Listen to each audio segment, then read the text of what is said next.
ভাইরা, আমি যে ছাত্র জীবনে চারটি বছর মসজিদ ইমামতি করেছি, টিউশনি করেছি, করে বাবার সংসারে কন্ট্রিবিউশন করেছি।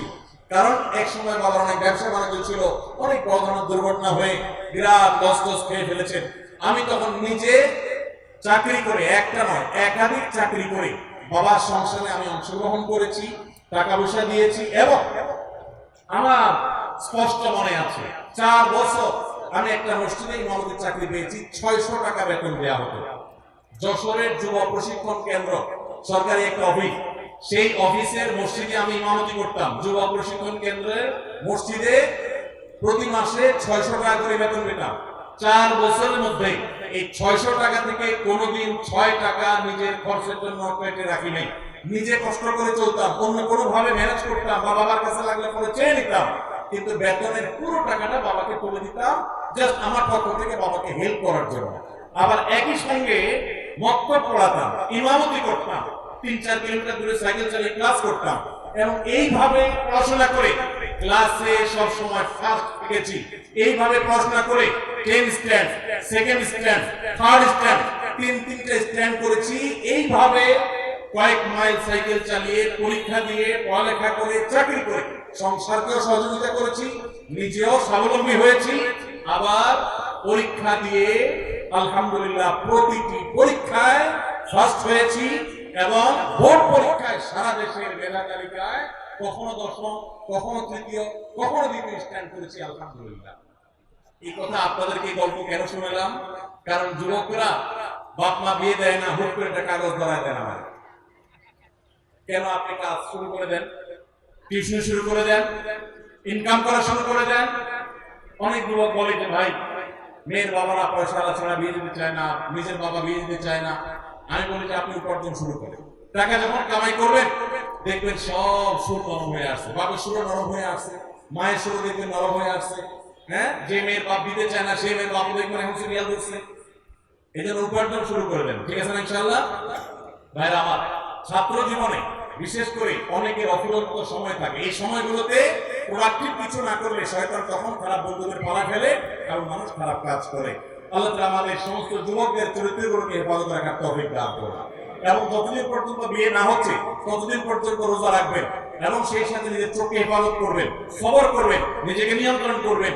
বাপকে যদি বুঝাইতে না পারেন, এলাকার ইমাম সাহেবকে একটু চা দোকানে নিয়ে ভালো করে চা বিস্কুট খাওয়াবেন, চাইনিজে নিয়ে যাবেন, বাদাম বুট খাওয়াবেন, একটু হাদিয়া তোফা দিবেন, দিয়া বলবেন হুজুর আমার আব্বাকে একটু কলে কৌশল একটু বুঝান। হুজুর কথা প্রসঙ্গে উঠাবে, চাচাদের ছেলে বিয়ে চিন্তা ভাবনা করছেন কিনা এবং বুঝাবে, আল্লাহর ভয় দিবে।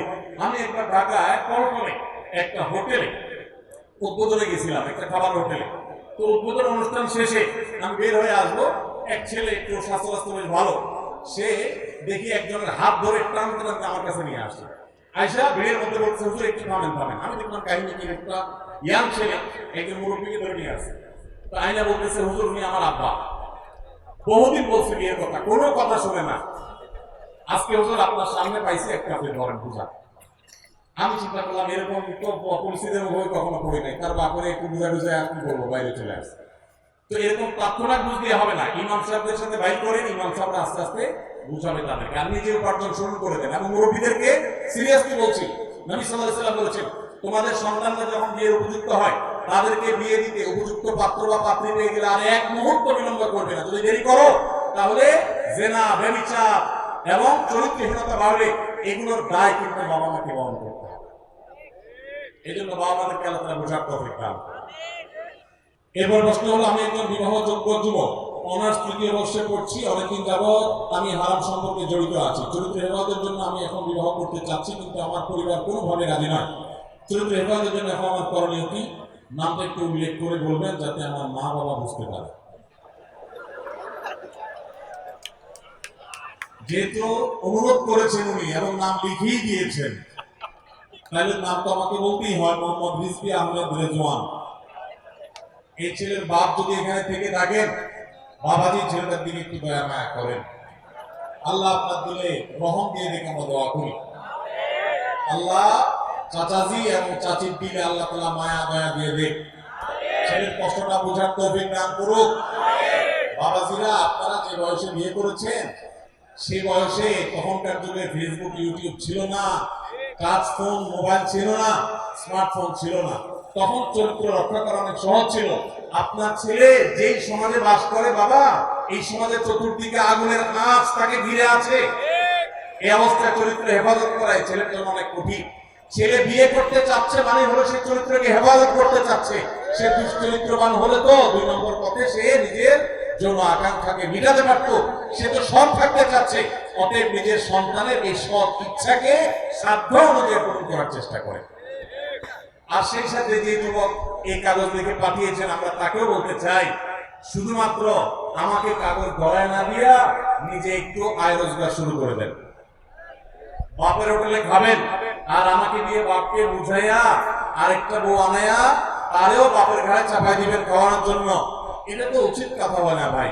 আপনি নিজে টিউশন শুরু করে দেন, কাজ শুরু করে দেন।